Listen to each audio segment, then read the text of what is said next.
मेरा नाम आर्यन है और ये कहानी मेरी छोटी बहन नैना की है, जो 6 महीने पहले इस दुनिया से चली गई। लेकिन उसके जाने से पहले उसने मुझे एक आखिरी फोन कॉल किया था, एक ऐसा कॉल जो आज भी मेरे कानों में गूंजता है।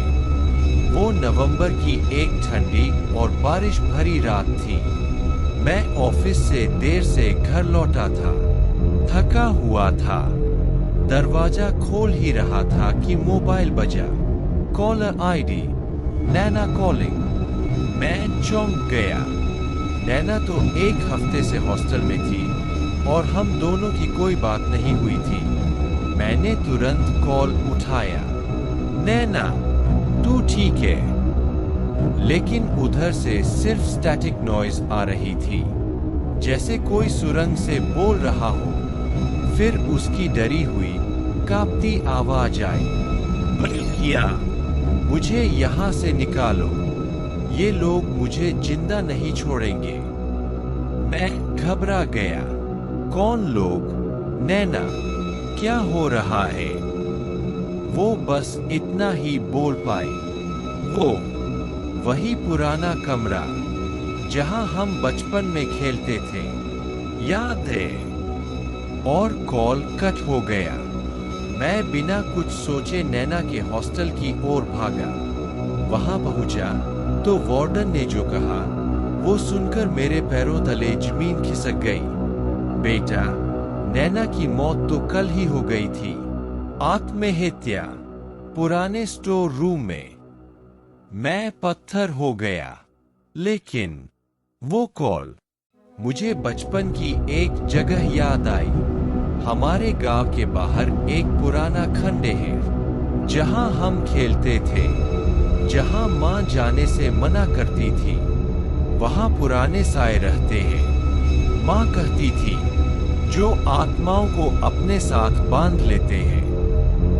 मैं उसी रात गांव पहुंचा। बारिश अब भी हो रही थी। खंडहर अब भी वैसा ही था, टूटा फूटा, अंधेरा, डरावना। दरवाजा खुद ब खुद खुल गया।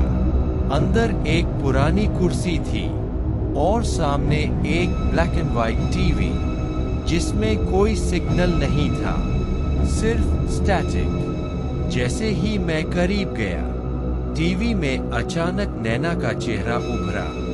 उसकी आंखें लाल थी, बाल भीगे हुए थे। वो मुझे घूर रही थी। उसकी आवाज टीवी से आई, भैया, मुझे बाहर निकालो, वो मुझे यहीं बंद कर रहे हैं। मैं पीछे मुड़ा तो किसी ने मेरा हाथ कसकर पकड़ लिया, लेकिन पीछे कोई नहीं था। कमरे का दरवाजा अपने आप जोर से बंद हो गया। मैं चीखने लगा। आवाज बाहर नहीं जा रही थी। टीवी अब खुद ब खुद चल रहा था। टीवी में अब मैं खुद दिख रहा था और मेरे पीछे नैना खड़ी थी। धीरे धीरे वो स्क्रीन से बाहर निकलने लगी, जैसे कोई परछाई बाहर आ रही हो। अगली सुबह गांव वालों ने मुझे बेहोशी की हालत में उस कमरे से बाहर निकाला। पुलिस ने कहा शायद सदमा लग गया, खुद को अंदर बंद कर लिया था। लेकिन मुझे पता है, उस कमरे में अब भी कुछ है। नैना की आत्मा अब भी उस टीवी के पीछे है।